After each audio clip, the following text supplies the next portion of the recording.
Assalamualaikum warahmatullahi wabarakatuh. Salam guru penggerak, tergerak, bergerak, menggerakkan.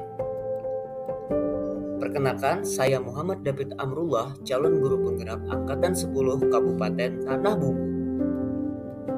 Izinkan saya untuk menyampaikan kesimpulan dan refleksi tentang pemikiran Ki Hajar Dewantara pada modul 1.1 koneksi antar materi.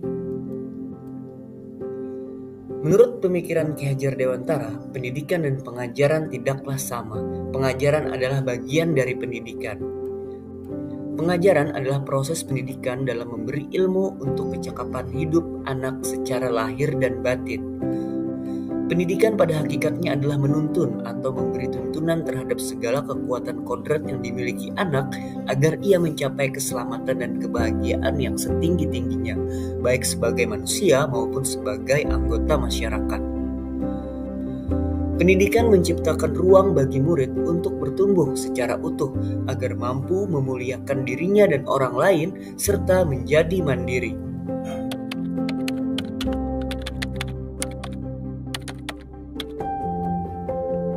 Sebelum mempelajari modul ini, pembelajaran yang saya lakukan adalah saya hanya berpikir anak hanya selembar kertas putih dan kewajiban kita hanya mengisi lembaran tersebut. Saya juga percaya guru harus selalu berada di depan untuk memberi contoh transfer ilmu tanpa melibatkan murid dalam pencarian konsep pembelajaran. Ketuntasan dalam penyampaian materi lebih penting daripada memahami karakteristik murid. Pembelajaran yang saya lakukan terapkan selama ini lebih berfokus pada aspek kognitif saja. Saya akan merasa gagal apabila peserta didik saya tidak mencapai nilai KKM. Saya juga yakin bahwa pembelajaran terbaik adalah di kelas, karena kelas menurut saya adalah tempat yang memang disiapkan untuk belajar, karena di kelas anak akan lebih konsentrasi. Tidak mempedulikan apakah murid sudah benar-benar paham atau tidak. Terkadang saya sering merasa gagal dan mengeluh jika banyak murid saya yang tidak tuntas setelah melakukan evaluasi pembelajaran.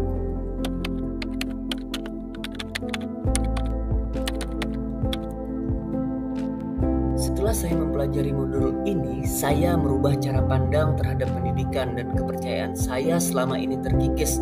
Saat ini saya sadar bahwa anak bukanlah selembar kertas putih, melainkan sebuah kertas yang sudah terisi penuh, namun coretan-coretannya masih buram. Coretan buram ini adalah sifat dasar anak baik dan buruk yang sudah ia bawa sejak lahir. Tugas kita sebagai pendidik adalah menuntunnya, menebangkan coretan-coretan yang baik dan semakin menyamarkan coretan yang buruk. Seharusnya saya melakukan proses pembelajaran secara menyeluruh, bukan hanya aspek kognitif saja, melainkan harus memperhatikan juga aspek psikomotorik, afektif, spiritual, sosial, dan budaya. Murid bukan sebagai objek pembelajaran, namun sebagai subjek pembelajaran. Artinya mereka memiliki kebebasan serta kemerdekaan belajar, dan peran sebagai seorang pendidik adalah sebagai fasilitator. Kita harus mengantarkan mereka menuju kodratnya, sehingga mereka menjadi inisiatif berpikir kreatif dan inovatif. Setelah mempelajari modul ini, saya juga sadar bahwa pembelajaran tidak harus selalu di kelas. Anak perlu berinteraksi dengan lingkungan sekitar. Apa yang mereka pelajari harus mempunyai korelasi dengan kehidupannya, sehingga pembelajaran yang kita laksanakan akan berguna bagi kehidupannya di masyarakat. Saya juga menghargai setiap karakter murid, karena setiap anak dilahirkan unik dengan kelebihan dan kekurangannya masing-masing. Biarkan mereka tumbuh sesuai dengan kodratnya.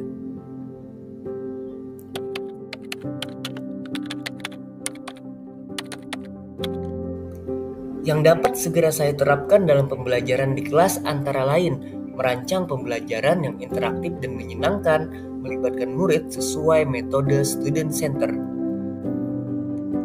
Misalnya dengan belajar menggunakan media pembelajaran interaktif seperti Classroom, Quizzes, Canva, dan YouTube, karena guru bukanlah satu-satunya sumber belajar di kelas.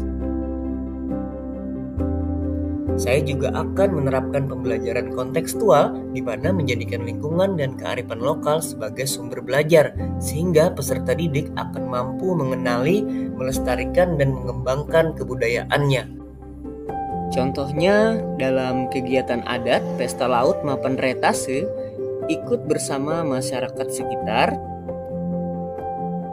untuk membersihkan lingkungan pantai.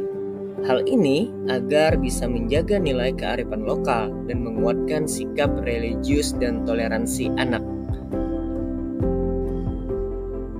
Saya juga menerapkan metode permainan khas daerah Banjar, yaitu balogo, karena permainan ini dapat menguatkan sikap bergotong royong dan sportivitas anak. Saya juga menerapkan pembiasaan budi pekerti. Dalam pemberian kebebasan kemerdekaan belajar, saya tetap akan mengarahkan peserta didik dengan pembiasaan budi pekerti baik. Hal konkret yang kami lakukan di sekolah adalah dengan mengadakan kegiatan sosial seperti namanya Jumat 1000, di mana setiap siswa mengumpulkan Rp1.000 uang jajan mereka setiap hari Jumat agar nanti dapat disumbangkan jika ada peserta didik yang mengalami musibah. Budaya sekolah yang positif akan mengarahkan anak menjadi positif, baik secara kognitif, afektif, dan psikomotoriknya. Terima kasih, tergerak, bergerak, dan menggerakkan. Semoga video ini dapat menginspirasi Bapak Ibu guru penggerak. Demikian yang dapat saya sampaikan. Wassalamualaikum warahmatullahi wabarakatuh.